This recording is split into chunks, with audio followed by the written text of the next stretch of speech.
Hello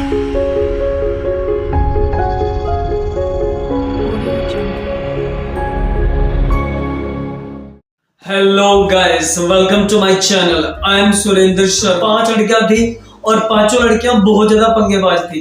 तो बाप बेचारा दुखी कर रखा था इन्होंने बिल्कुल, क्योंकि जहां भी लड़कियां जाती कुछ कुछ पंगा पा के आती और बाप बस दुखी था उनसे।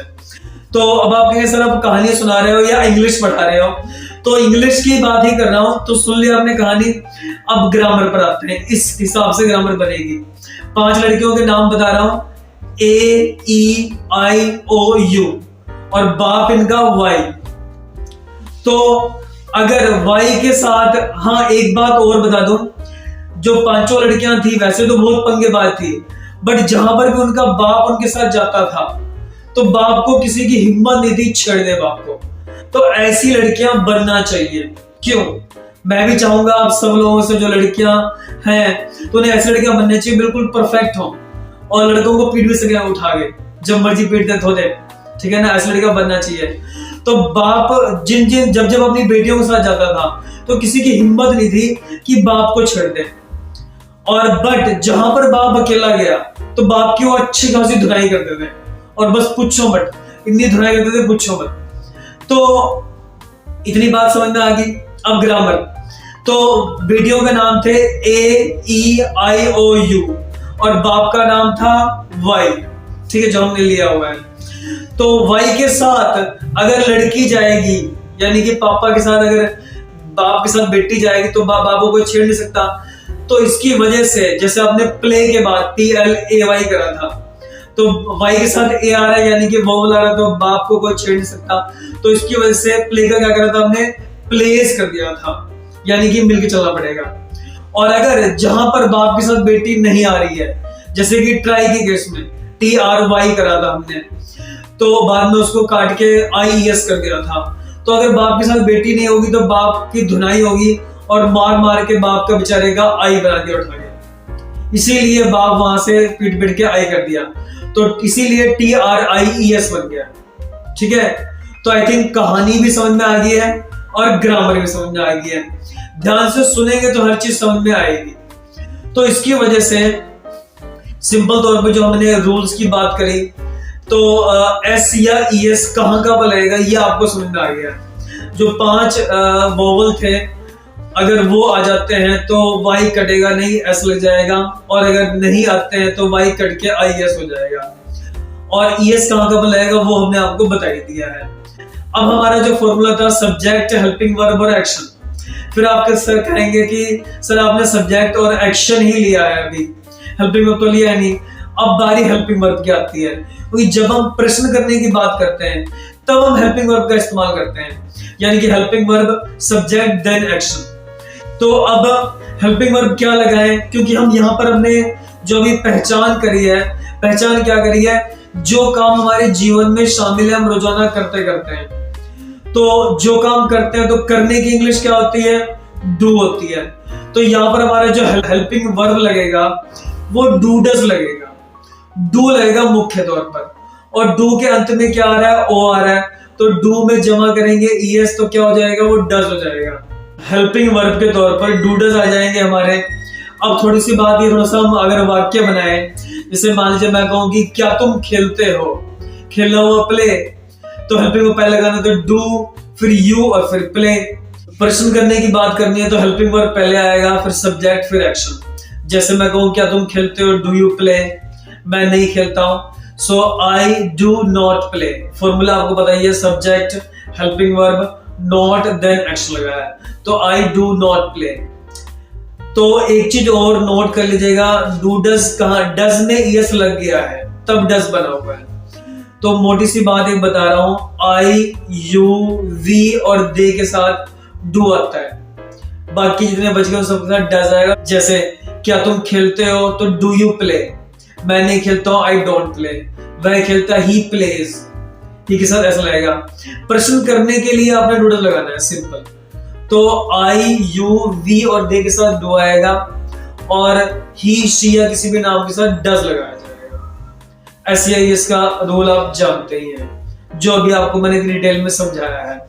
कुछ एक एक्शन ले लेते हैं और उससे कुछ वाक्य बनाते हैं। जैसे एग्जाम्पल है, जैसे मान लीजिए मैं कहूँ कि मैं रोज गाने सुनता हूँ, तो सुनने में चाहिए, इंजॉयमेंट करनी चाहिए। तो गाने सुनने को इंग्लिश में बोलते हैं एप्रिशिएट नंबर्स। एप्रिशिएट किसी चीज को इंजॉयमेंट करने के लिए लगाया जाता है, किसी की प्रशंसा करना भी होता है, और जिसका हम बड़ा लाइटली इंजॉय करें तो उसके लिए भी एप्रिशिएट वर्ड लगाया जाता है। नंबर आजकल स्टाइलिश वर्डों में गानों को बोला जाता है। तो एप्रिशिएट नंबर यानी कि गाने सुनना। अब मैं कहूं कि मैं गाने सुनता हूं, सो आई एप्रिशिएट नंबर। तुम सुनते हो, यू एप्रिशिएट नंबर। क्या तुम गाने सुनते हो, तो डू यू एप्रिशिएट नंबर। मैं नहीं सुनता हूं, I don't appreciate number. Right, appreciate number we can use, this is the latest words. तो आप इसे लगा सकते हैं, ज्यादा अच्छा रहेगा, बढ़िया रहेगा। कुछ एक वर्ड और ले लेते हैं। भगवान के दर्शन भी करने चाहिए, तो दर्शन रोज करने चाहिए। तो मैं दर्शन करता हूं, तो दर्शन करने को इंग्लिश में बोलेंगे गेट साइड व्यू। तो मैं दर्शन करता हूं, आई गेट साइड व्यू। तुम करते हो, यू गेट साइड व्यू। क्या तुम करते हो, तो फॉर्मूला लगाकर do you get side view.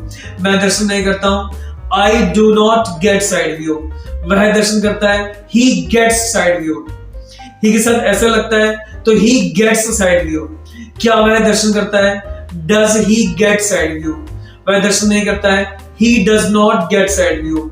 मैं करता हूं, आई गेट साइड व्यू। इस तरह से बहुत सारे वाक्य बनेंगे। यहाँ पर तो मैं थोड़े मेन से मोटे मोटे से वाक्य ले रहा हूं। इस तरह से कुछ एक वर्ड और ले। सिंपल तौर पे घूमना, एक तो होता है फालतू की आवारागर्दी करना, ऐसे ही घूमना। तो बिना किसी उद्देश्य के बस ऐसे ही पंगे पागे घूमना, तो उसको बोलते हैं इंग्लिश में मूच अराउंड। मूच अराउंड का मतलब होता है बिल्कुल फालतू की आवारागर्दी करना, ऐसे ही घूमना। मूच अराउंड एक्शन है, मूच में इडलक के फॉर्म बन जाएगी। तो मैं आवारागर्दी करता हूं, आई मूच अराउंड।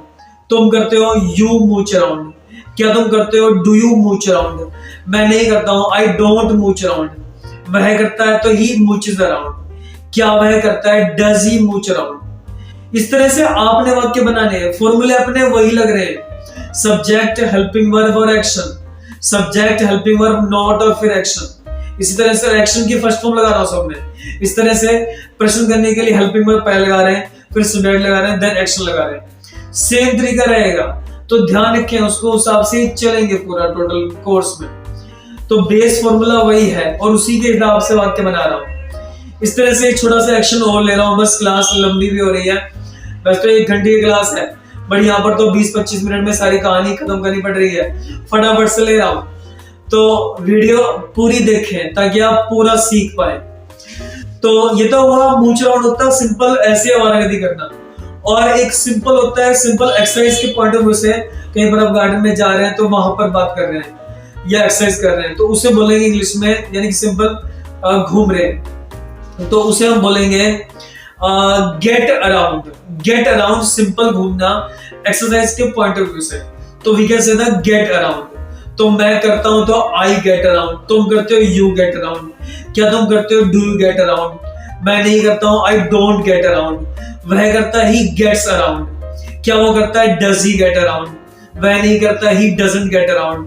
मैं करता हूं, आई गेट अराउंड। सो इस तरह से डूडल्स के सेंटेंस आप बड़ी आसानी से बना सकते हैं। बेसिक फॉर्मूला हमने एक ही लिया है, उसी पर चलना है। कृपया करके पूरा कोर्स ढंग से देखें और पूरा इंग्लिश स्पीकिंग कोर्स अच्छे से करेंगे, तब आप बड़े आसानी से इंग्लिश बोल पाएंगे।